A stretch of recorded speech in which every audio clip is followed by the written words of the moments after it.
अस्सलाम वालेकुम जनाब चौधरी साहब माशाल्लाह बैंडन सूली वेंडा ने पूरी सकल खुश आमदीद लौडिया से आखिरी टीम उमर यद मलक जी पंजाब टेंट पैकिंग कलाबा पाकिस्तान सवारान जनाब सैयद फरत अबाशाह मरहूम चकोड़ी शेर गाजी लाला मुसा गुजरात चौधरी खुरम शदान पठाने खान हाल यूके माशाल्लाह फ्रेश एंट्री बहोनी होने पहुंचे अच्छा रिजल्ट टीम कामयाब है अपनी कामयाबी और वड़ैचे दे अच्छा मेला कराने 1000 रुपया सदाई खुरम शदान पठाने खान शुक्रिया जी सैयद फरत अबाशाह मरहूम दे नाम ते टीम चौधरी जकाउल्लाह बड़े चक्र नंबर 7 माले वाला फुलबाल घोड़ा अनमोल मार फहीम अमर बखर लिलानी कोट मोमिन घोड़ा शदादा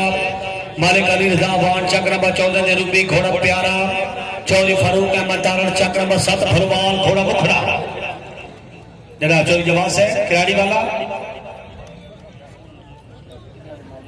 जी शुक्रिया जनाब चौधरी जवाद अमर गुजर खिलाड़ी वाला चौधरी आसिम नदीम गुजर चक्र नंबर 3 शुमाली गुजर सदर मामू जान माशाल्लाह अपने भाजे की कामयाबी टीम की कामयाबी 1000 रुपये सदाई चौधरी आसिम नदीम गुजर से कामयाब आखिरी टीम चौधरी जकाउल्लाह बड़ैच मरहूम चौधरी इरशादुल्लाह बड़ैच के भाई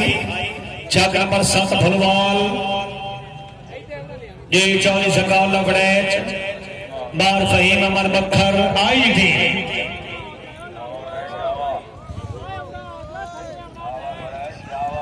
भुलवाल दे मेहमान नंबर 8 150 किलोमीटर कोई गल नहीं खैर है